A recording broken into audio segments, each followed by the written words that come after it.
Muy buenas, yo soy Endika. Yo soy Héctor. Y yo soy Shos. Y esto es Scumbag, tu podcast de videojuegos. Con un toque de sabor añejo. Y hoy os traemos Disco Inferno.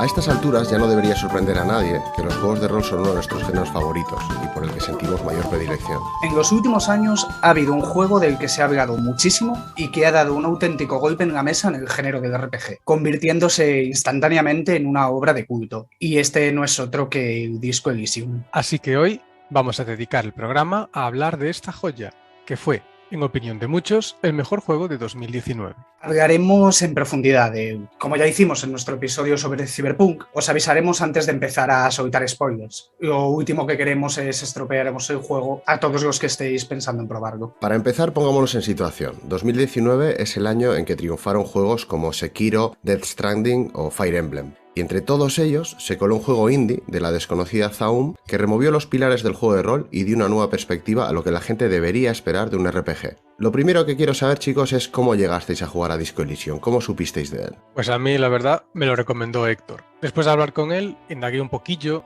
sobre su premisa, sobre su planteamiento, y tengo que decir que sobre el papel, la propuesta de mezclar elementos de aventura gráfica y juego de rol me pareció de lo más interesante. Así que, en cuanto apareció en una oferta de GOG, pues para la saca que se vino. Yo la verdad no recuerdo cómo lo conocí.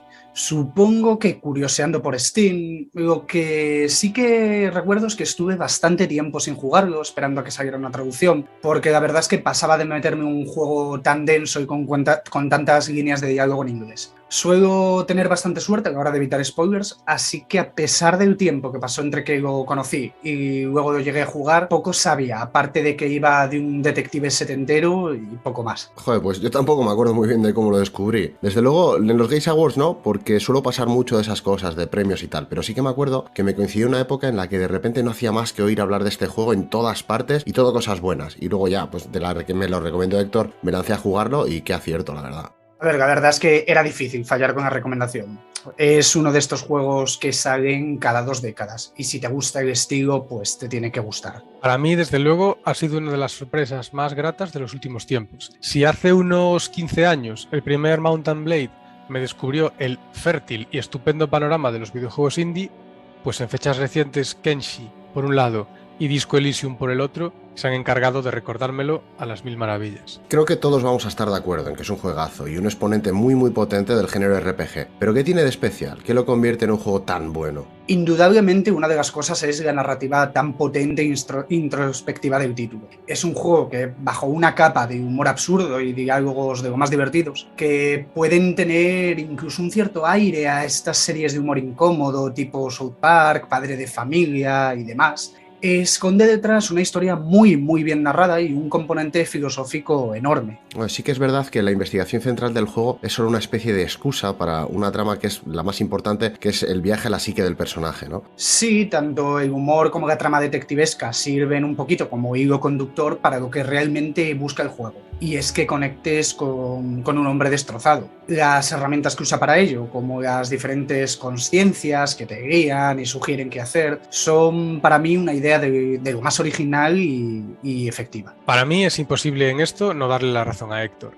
porque para mi gusto también el principal punto fuerte de Disco Elysium es su narrativa. Tengo que decir que es un juego muy bien escrito, hasta el punto de que los comentarios e intervenciones de todos esos atributos que conforman la psique del protagonista, todos ellos contribuyen enormemente a enriquecer la descripción del mundo que te rodea, tus interacciones con los personajes que te vas encontrando e incluso las respuestas que tú mismo ofreces a todo eso. Como juego de rol a mí me transportó a la época en que jugué al Planescape Torment, que para mí es el juego de rol más top al que he jugado. ¿No? Juegos que se desmarcan de la vertiente más mazmorrera y mata-mata del rol para darte la oportunidad de realmente rolear un personaje, de meterte en la piel de una persona que no eres tú y vivir su experiencia. Ambos además con personajes que empiezan de cero para que los escribas tú mientras juegas, y ambos juegos en que la acción pues es algo totalmente secundario y la verdad innecesario. No voy a despotricar ahora de juegos de rol que no hagan esto, pero para mí esto es verdadero rol y creo que la gente de Zaum tenía muy claro cómo trasladar esa sensación de papel, lápiz y dados y lo hicieron excepcionalmente bien. Otro punto a favor de Zaum es su habilidad para abordar las distintas ideologías políticas que aparecen en el juego de forma seria y madura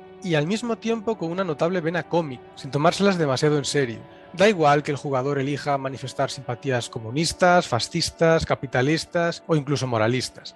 El moralismo viene a ser el centrismo pragmático y extremadamente amoral que domina la política internacional en el mundo de Disco Elysium. Bueno, que tires por donde tires, el juego parece disfrutar el señalarte con ironía las contradicciones de todas esas ideologías y a la vez mostrarte las consecuencias desastrosas que implica seguirlas ciegamente y poner esos principios ideológicos por encima del bienestar de las personas. A mí un punto que me gusta especialmente de esto que comentas es que a través de los diálogos se puede ver que nuestro personaje apenas entiende la ideología que decidimos apoyar como jugadores, quedándose siempre en una corteza superficial y muchas veces idealizada y apoyándola fervientemente por motivos que en la mayoría de los casos resultan completamente absurdos. Para mí la parodia de Zaum ya no queda solo en la ideología en sí, sino en el comportamiento errático del ser humano cuando pierde su comportamiento lógico y crítico y simplemente se decide por algo por mantener su propio discurso. Podría pasarte en tu primera partida que des por hecho que tienes que hacer todo, que como en el resto de juegos del género tienes que completar todas las misiones para seguir adelante, pues como quien juega un Witcher. Y bueno, eso quizá no sea la mejor idea tampoco, del mismo modo que tampoco deberías asimilar todas las ideas que se te presenten. Algunas podrán darte bonos, pero darte también algún malus y otras te llevarán a ser y comportarte de maneras que quizá no quieras. Es algo que hay que ir haciendo con cuidado y leyéndolo bien hasta que lo hacemos. Algunas pueden convertirte, por ejemplo, en un racista, en un supremacista. Es una de las opciones que te da el juego y quizá quieras jugar así a tu personaje o quizá no te sientas cómodo jugando a un personaje que tiene pensamientos tan radicalmente opuestos a ti. No es que el juego te presente las opciones como algo bueno o mejor. No hace apología del alcoholismo o el consumo de drogas, pero te da la libertad para hacerlo, aunque siempre deberías recordar que esa libertad tiene también sus consecuencias. En algunas ocasiones el propio juego llega a afearte, que escojas opciones simplemente por afán completista, sin pararte a pensar si lo que vas a decir o hacer pues es una buena idea o no. Por ejemplo, en la misión del karaoke, justo en la previa de la actuación, puedes llevar a cabo ciertas acciones preparatorias y que realmente no son la mejor de las ideas, algunas de ellas. Y el resultado en potencia es un malus para el chequeo de teatralidad posterior que tienes que superar. En algunos diálogos y discusiones, tus propias habilidades, que son esos fragmentos de tu conciencia, te van a decir que ciertas opciones son mejores o peores dependiendo de las circunstancias y también de los puntos de experiencia que les hayas asignado a esas habilidades. El juego te da todas las facilidades para ser lo que quieras, incluso una persona horrible. Al no saber quién eres, muchas veces te encuentras con situaciones en las que ni siquiera sabes cómo actuar y tus voces interiores te darán pues todo tipo de posibilidades, algunas rayando la misoginia incluso. Por supuesto es cosa tuya cómo actúes, puedes ignorarlo y tratar de ser alguien más decente, pero también es divertido ver a dónde te llevan estas cosas. En mi caso, una mala tirada intentó convencerme de que yo era el teniente amor y tenía que salvar a una muchacha de convertirse en una solterona amargada. Bueno, una de burradas que soltabas que alucinas. En última instancia, la decisión sobre ser gilipollas o no es solamente mía, pero quise probar a dónde me llevaba el fracaso en esta ocasión. No era la mejor idea, por cierto, pero sí dio lugar a una situación que de haber jugado, como en otro videojuego, a hacer todo bien y con éxito, pues no habría vivido. En mi caso, una mala tirada en el primer encuentro con el teniente Kitsuragi hizo que mi personaje se inventase un nombre bastante absurdo para sí mismo. Y por supuesto el juego te da la opción de seguir insistiendo en esa opción en diálogos posteriores una y otra vez, para consternación del pobre y sufrido Kim, claro. Sí, o bueno, también da pie a momentos totalmente estúpidos, ¿no? Pues el de la petanca, que te encuentras a unos tíos jugando a la petanca, puedes no acercarte, pero si te acercas, pues lo más probable es que les jodas la partida, cojas una pelota y la tires como si estuvieses haciendo lanzamiento de peso. Pues todo esto en esa libertad de ser una persona decente o ser un completo imbécil que nos da el juego. Y bueno, ahora que ya hemos explicado por qué Disco Elysium nos parece un auténtico referente dentro de su género, sería justo comentar también aquellos puntos que no nos han gustado tanto y que una secuela de producirse haría bien en pulir. ¿Por dónde empezamos? Pues hombre, se hace complicado poner pegas en un juego tan bueno. Si tuviera que decantarme por algo, yo diría el gabinete de ideas, que me pareció una idea excelente, valga la redundancia, pero con una ejecución algo mejorable. A ver, es verdad que las ideas que puedes interiorizar van surgiendo a medida que hablas con otros personajes y escoges ciertas líneas de diálogo, lo cual te añade todavía más elementos de profundidad rolera. La cuestión, para mi gusto, es que aquí nunca sabes qué ventajas o desventajas concretas te va a proporcionar una idea una vez la hayas interiorizado. Y el problema es que hay algunas que son claramente mejores que otras, para potenciar atributos, para conseguir experiencia adicional o incluso para aumentar el límite de las habilidades, el límite al que tus habilidades pueden llegar. En conjunto, es un sistema con mucho potencial, pero como yo lo veo, le falta un poquito más de equilibrio. Sí, tienes razón, pero también te digo que me parece la faceta más original de Disco Elysium, la manera de elegir la evolución de tu personaje más chula que he visto en un RPG.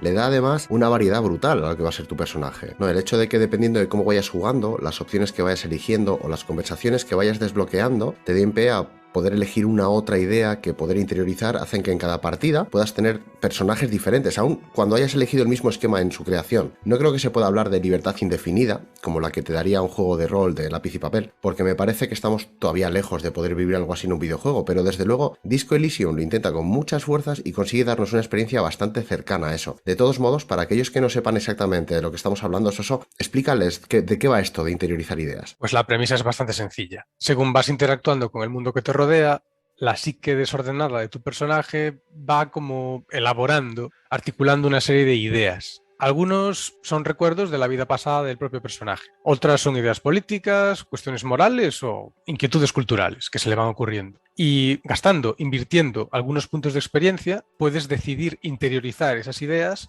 para saber más cosas sobre tu personaje y también ayudar a definir su personalidad. Más o menos para entendernos, viene a ser un poco como elegir rasgos en un Fallout.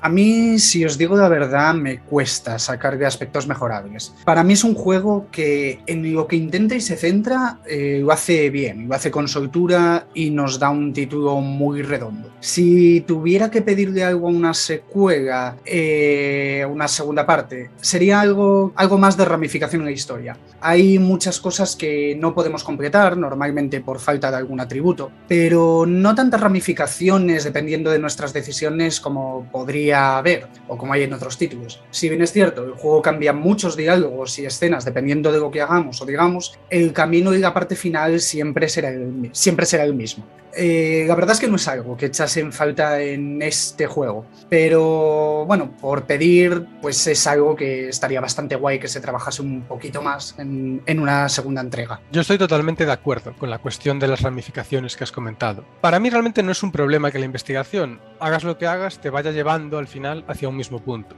Y no es un problema porque considero que Disco Elysium sabe crear un mundo que no gira en su totalidad alrededor de tu personaje. No eres Dios ni un superhéroe. Solo eres un detective con problemas. Y por bien que hagas tu trabajo, pues hay determinadas fuerzas y factores que se van a escapar a tu control. Pero sí concuerdo contigo, Héctor, en que al juego le vendrían bien ciertos caminos alternativos para sortear o para superar determinados obstáculos o demostrar las consecuencias de tus actos y de tus decisiones. A mí la verdad es que es un juego del que me gusta todo. Creo que no le pongo ninguna pega. Sin embargo, sí que puedo entender que no es un juego para todo el mundo por varias razones, ¿no? Por empezar, por algún sitio, el apartado visual. En una época en que todos buscan gráficos súper polidos y súper modernos, encontrarte con unos gráficos como los de Disco Elysium echarán para atrás a mucha gente de primeras, estoy seguro. Hombre, de eso. si lo que estás buscando es una experiencia de acción frenética y visualmente espectacular a 15K y 385 fotogramas por segundo, desde luego que Disco Elysium no es tu juego.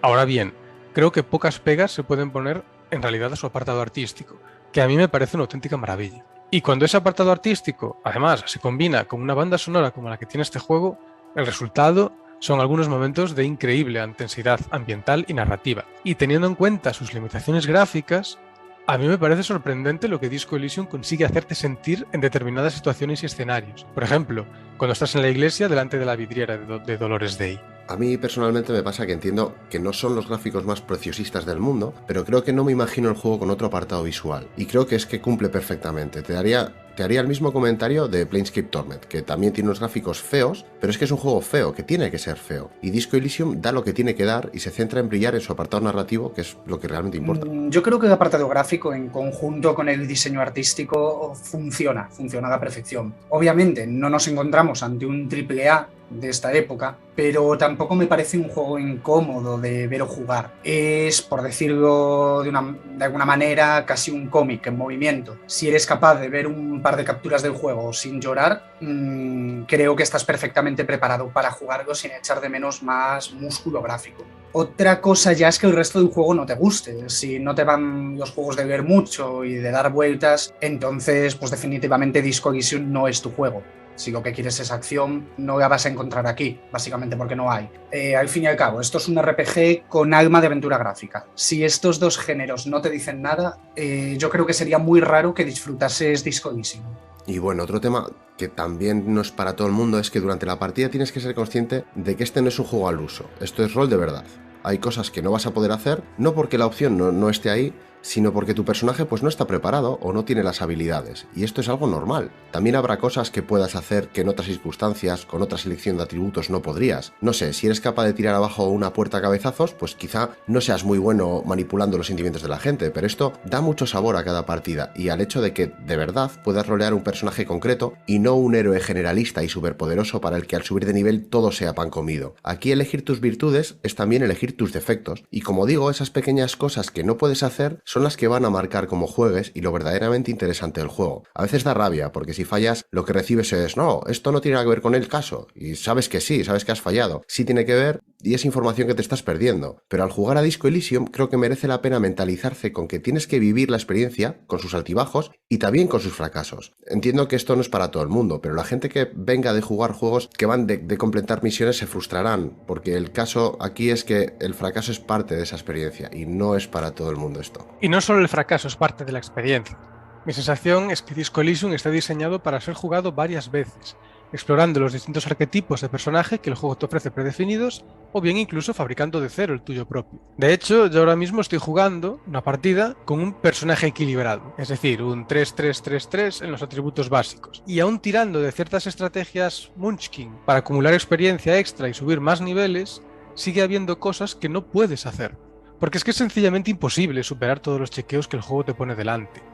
Y hombre, no sé, a mí, recurrir a guardar y cargar partida cada vez que fallas una para volver a intentarlo, personalmente, para mí le quita toda la gracia a la experiencia que propone Disco Elysium. Pues yo al principio estuve tentado a hacerlo así, pero luego me di cuenta de que era una tontería, y que como en el rol de mesa un fracaso abre puertas a otras cosas, así que decidí que si elegía hacer una tirada, siempre seguiría adelante, independientemente de si salía bien o no. Muchas tiradas las puedes repetir y no pasa nada, pero otras van a marcar el devenir de la historia. Quiere decir que si intentas robar a alguien y fallas, pues vives con el fracaso y ves qué repercusiones tiene. A veces la repercusión es game over directamente. Acaba el juego, toca volver a cargar. En otras ocasiones, pues descubres otros caminos que te llevan a otros lugares, y en otras ocasiones, pues es que no pasa nada. Y esto es precisamente cómo funcionan los juegos de rol de lápiz y papel. No es un RPG al uso donde el fracaso es fin de partida, empieza la pasada otra vez. No, esto no va así. Sí, como dice Shoso, es un juego que está diseñado para ser rejugado.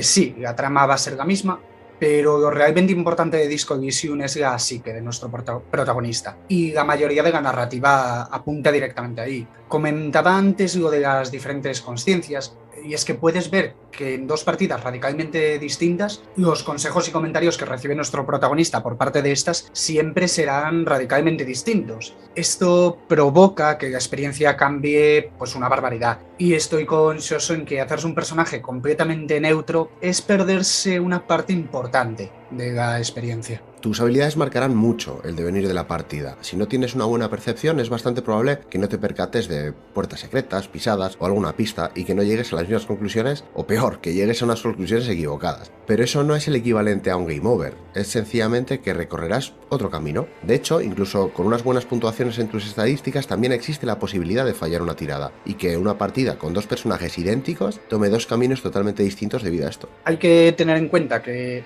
Disco Elysium es un juego que va de una persona completamente rota y sin rumbo, que no sabe ni quién es, y sus mecánicas jugables giran en torno a esta premisa. El protagonista es una persona con una consciencia dividida en partes bien diferenciadas, cuya suma, podemos entender, es nuestro personaje completo antes de los eventos del juego. Y para mí intentar luchar contra eso es luchar contra la experiencia que el propio título nos propone, agarrarnos a algunos de esos fragmentos de nuestra psique más interna y definir quién somos realmente. Precisamente la flexibilidad del sistema de habilidades para mi gusto, brilla hasta el punto de que invertir muchos puntos en un determinado fragmento de la psique puede ser contraproducente. Por ejemplo, si inviertes en enciclopedia, vas a mejorar el conocimiento general de tu personaje sobre el mundo que te rodea y eso te va a ayudar a la hora de tomar ciertas decisiones o descubrir si algún personaje está mintiendo o no. Pues la verdad es que tener valores aptos de enciclopedia es bastante cómodo, porque al empezar de cero en un mundo que desconoces, el enciclopedismo ayuda a que no te sientas tan perdido, ¿no? Que cada vez que alguien utiliza una palabra que desconoces o habla de un sitio nuevo, la voz en tu cabeza te lo explica y le da cierto contexto y no te sientes tan perdido. Claro, pero demasiados puntos también harán que Enciclopedia empiece a interrumpir tus pensamientos constantemente para ofrecerte todo tipo de información superflua e irrelevante para lo que estás haciendo. Es decir, que si bien repartir de forma equitativa tus puntos de experiencia entre todas las habilidades pues carece de sentido y va a convertir a tu personaje en un individuo muy extraño, especializarte demasiado también puede convertirte en un tipo de ideas muy excesivas. Que ojo, puede ser algo que te interese en relación al tipo de persona que has decidido configurar, porque como tú mismo decías antes, si quieres jugar con un personaje verdaderamente horrible, el juego te lo permite hacer, es decir, no te va a poner ninguna traba para hacerlo. Otra cosa que creo que vale la pena decir es que, igual que pasaba con Planescape Torment, y sí, ya sé que es la tercera vez que menciono este juego, este es un juego en que tienes que estar listo para leer mucho, no hay acción. O la hay, pero no es combate y es acción scripteada. Y si alguien se mete aquí esperando un RPG de acción isométrica, se va a llevar una desilusión enorme, porque Disco Elysium te va a dar mucho de leer y pensar y muy poco de matar. De hecho, no hay sistema de combate como tal. En las fases de acción se usa el mismo sistema de opciones de diálogo, con sus chequeos de habilidad, modificadores y demás. Y al igual que sucede con el resto del juego, fallar un chequeo no significa morir y volver a empezar, solo un desenlace diferente. Quería preguntar también, ¿qué opináis de la pareja protagonista? Para mí fue uno de los grandes aciertos del juego. Es una versión de la clásica pareja Sherlock-Watson o House-Wilson y todo este tipo de parejas, pero con un toque original y unas personalidades muy bien definidas. En mi opinión, el personaje de King es todo un acierto, por la forma en la que está escrito y por cómo se complementa con nuestro protagonista. Por una parte tenemos a King, que es racional, metódico e impertérrito ante cualquier situación, pero con momentos puntuales de absurdez, sarcasmo. Y luego, en contraposición, está nuestro personaje, que es pues un auténtico tsunami de emociones que actúa primero y piensa después, y que siempre nos da una sensación de ir un poquito a la deriva, llegando a conclusiones y resoluciones más por azar que porque de verdad lo intente. Para mí la combinación de estas dos personalidades y los diálogos entre ellos no solo son un gran acierto, sino que son pues de lo mejor del título. Es una situación además que merece la pena cuidar. Lo digo porque en mi segunda partida... Bueno, ya comentaré un poco más en profundidad después, pero por la forma en que jugué no tuve muy buena relación con él y te pierdes momentos bastante chulos. Es, yo diría que un idealista en un mundo que se ha ido a la mierda y da un contrapunto y cierta estabilidad que es muy necesaria para el personaje protagonista, sobre todo la primera vez que juegas, para no sentirte tan desamparado. A mí me parece que Kitsuragi es un elemento fundamental, sin el cual el juego realmente no funcionaría. Primero, porque sería absurdo que una auténtica piltrafa de hombre, como es nuestro protagonista al principio de la historia, pudiera resolver el caso por sí mismo y sin ayuda. Y segundo, porque como decís, las interacciones entre uno y otro, para mi gusto, definen algunos de los mejores momentos que Disco Elysium llega a ofrecer. Más allá del diseño del personaje, me ha parecido un acertazo la interpretación de su actor de doblaje, con esa voz calmada y serena, pero también cargada de sarcasmo y cierta ironía en momentos muy puntuales. A ratos parece incluso el único personaje cuerdo y racional de todo el juego. Y cuando hay ciertas tareas que tu personaje debe hacer sin que King esté presente, yo la verdad me sentía incluso un poco raro al hacerlo. Echaba de menos su presencia y me sentía solo y muy desprotegido, caminando por Martínez a altas horas de la noche.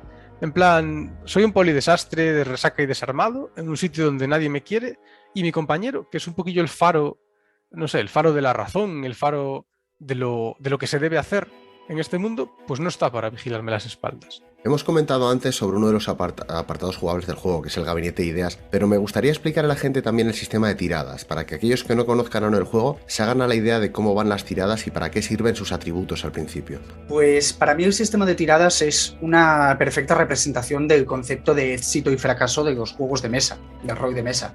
Salvando raras excepciones, ninguna mala tirada arruinará tu aventura o te matará. Sencillamente será un fracaso en una de las acciones. Por ejemplo, una mala tirada de lógica hará que tu personaje entienda algo completamente distinto a lo que en realidad ha visto u oído. Este sistema es un vehículo de cada resolución del juego y funciona muy bien porque nunca sientes que un fracaso sea un castigo, ya que el juego se arregla para que cada éxito o fracaso tenga sentido y esté acompañado de descripciones y comentarios sobre lo que acaba de pasar. Se aleja muchísimo de sistemas donde si no tienes un mínimo en un atributo se bloquea una opción elegible y resuelve todo con tiradas que desembocan en consecuencias. El hecho de que tú no controles todas las tiradas, pero el juego te informe de si son un éxito o un fracaso, también le da mucho juego. Vas a hablar con una persona, fallas la tirada de empatía, el mensaje que recibes es que todo va bien entre vosotros, es un gran admirador. Pues puedes elegir pensar, bueno, ha sido un fracaso, este tío me odia, o meterte a jugar a rol de verdad y actuar como si esa fuese la realidad de tu personaje y por tanto la tuya también. La verdad es que en mi experiencia es mucho más disfrutable lo segundo que comentas, dejarse llevar un poco por la atmósfera loca del juego y entrar en sintonía con sus personajes y su mundo. Tomarse en serio Disco Elysium en los momentos en los que el juego no quiere que te lo tomes en serio, para mí es un error. Lo mejor, como digo, es dejarse llevar. Las tiradas críticas de la habilidad solo se pueden tirar una vez. Me imagino que habrá gente que guarde antes de hacerlo, pero de verdad que os recomiendo no hacer cosas así. Comparte esto con los juegos de rol de lápiz y papel, que las tiradas son aleatorias, pero también que un fracaso en una tirada puede conllevar un giro de guión que no te esperabas. A veces, cuando en un juego de rol fallas, das pie a que sucedan cosas que abran otras vías a tu aventura, y en Disco Elysium esto está totalmente contemplado. Sin ir más lejos, hay ciertas tiradas en el juego que, vamos, tal y como yo lo veo, están pensadas para ser muy difíciles de superar. Y es precisamente donde con más nitidez se impone esa máxima de la que hablamos, de que el fracaso también es una opción. Ahora, chicos, creo que es momento de pasar a hablar de nuestras experiencias personales jugándolo, de nuestras partidas y de cómo se desarrollaron estas. Así que bueno, ahora toca música, el cambio de sección. Los que aún no hayáis jugado, dejad el episodio y poneos con él, porque de verdad es un juego que para nosotros es una de las grandes obras maestras de la historia de los videojuegos. Pero antes, en pocas palabras, una última recomendación para aquellos que hayan escuchado hasta aquí y todavía estén dudando de si jugarlo o no. A mí, si me preguntan qué es lo que se le debe pedir a un juego de rol de la vieja escuela, pienso en una historia bien escrita, en personajes interesantes y en un trasfondo atractivo que invite a sumergirte en el mundo y a saber más. Por supuesto, aderezado con un sistema de juego que me obliga a tomar decisiones y afrontar las consecuencias de esas decisiones. Y para mi gusto, Disco Elysium cumple todos esos requisitos y más. Es toda una delicia narrativa y sensorial, a pesar de sus gráficos desactualizados, incluso feos. Desde luego, si te gusta el rol, para mí, Disco Elysium es un imprescindible. En los juegos de rol de mesa se da una cuestión narrativa muy curiosa y también maravillosa, y es que el mundo se nos viene dado, está ya escrito, y nosotros solo escribimos al protagonista. Y Disco Elysium nos da eso precisamente, un mundo prediseñado, un juego escrito, una trama que siempre desemboca en el mismo punto, pero un personaje que nosotros escribiremos y diseñaremos a nuestro antojo. Si te gustan los juegos de rol de verdad, este es tu juego y no te vas a arrepentir. Para mí, Disco Elysium es una mezcla perfecta entre el rol tradicional y la aventura gráfica tradicional, situado en una línea muy difusa entre ambos géneros. Tiene muchísimos elementos de rol y de mesa, pero también muchísimos de la aventura gráfica. Pero bueno, sinceramente, todo eso lo considero irrelevante para lo que de verdad importa, que es un título con un humor brutal, unos diálogos de una calidad excelente y que bajo ese envoltorio que comentamos antes de absurdez demencial, realmente aborda temas filosóficamente profundos y nos da uno de los títulos más introspectivos que he jugado en mi vida. No tengo más que palabras buenas para este juego. O sea, si os gustan las buenas historias y los buenos diálogos, deberíais darle la oportunidad.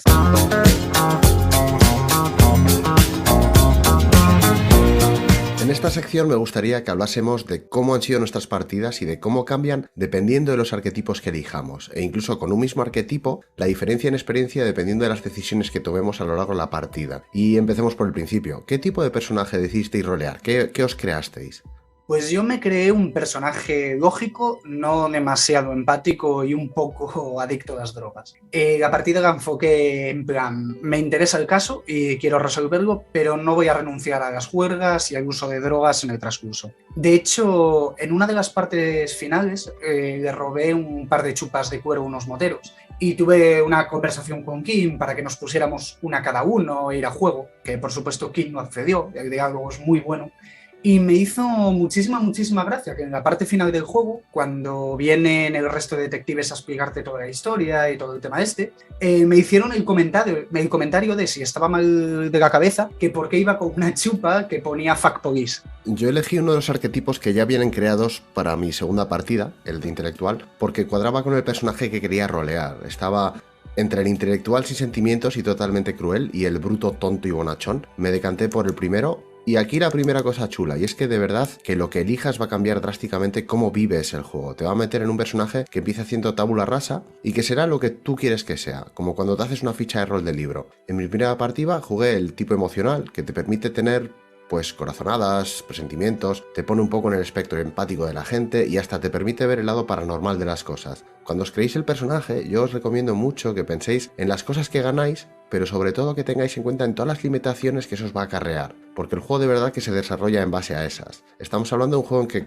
como en los juegos de rol, el fracaso es una opción igual de válida y que hace que la historia avance igualmente, y tener mala suerte con una tirada puede hacer que tu partida vaya por unos derroteros que quizá ni te imaginabas. Para mi primera partida yo también elegí el arquetipo analítico, el tío inteligente, introspectivo, pero poco dotado para relacionarse socialmente con los demás. Y mi personaje decidió dimitir como detective a los 20 minutos de partida, más o menos, en cuanto salí del hotel y tuve una conversación poco agradable desde la radio del Kupriskinem. Bueno, no es nada raro palmar al poco empezar, porque empiezas más tirado una colilla en una habitación de hotel sin saber ni quién eres, hasta el punto de no reconocerte en el espejo ni recordar cómo has llegado ahí.